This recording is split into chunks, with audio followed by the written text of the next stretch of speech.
இன்றைக்கி வந்து என்ன வேணும்னு பார்த்தீங்கன்னா சிக்கன் குழம்பும் சிக்கன் கிரேவியும் தான் பண்ண போகிறோம். அதுக்காண்டி சிக்கனில் மசாலா போட்டு முன்னாடியே பிணைஞ்சி வச்சாச்சு.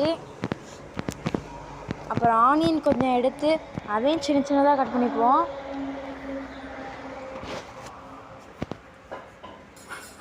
ரெண்டு தக்காளி எடுத்து அதையும் சின்ன சின்னதாக கட் பண்ணிப்போம்.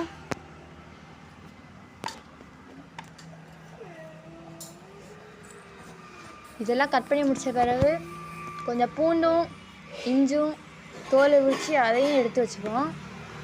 இப்போ இது கூட திருவின தேங்காயும் சேர்த்து அரைச்சிப்போம். அடுப்பு பற்ற வச்சு எண்ணெய் சட்டி வச்சுட்டு அதில் கொஞ்சம் எண்ணெய் ஊற்றி எண்ணெய் சூடாகட்டும். சூடான பிறகு நம்ம வெங்காயம் கட் பண்ணி வச்சோம்னா அதையும் போட்டுப்போம்.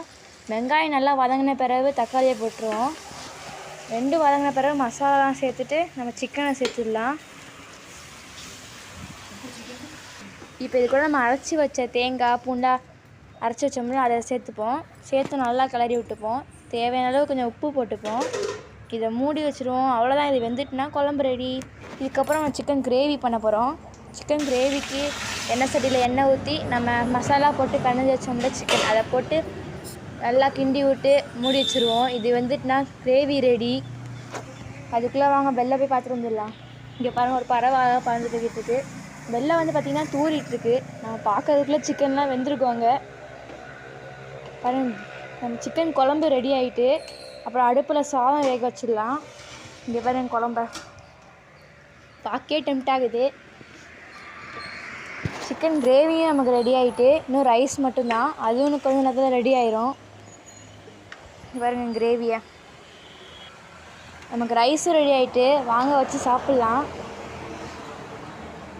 ரைஸ் வச்சாச்சு. அப்புறம் கொஞ்சம் குழம்பு,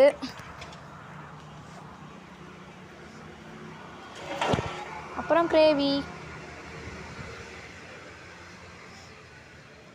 வாங்க போய் சாப்பிட்லாம்.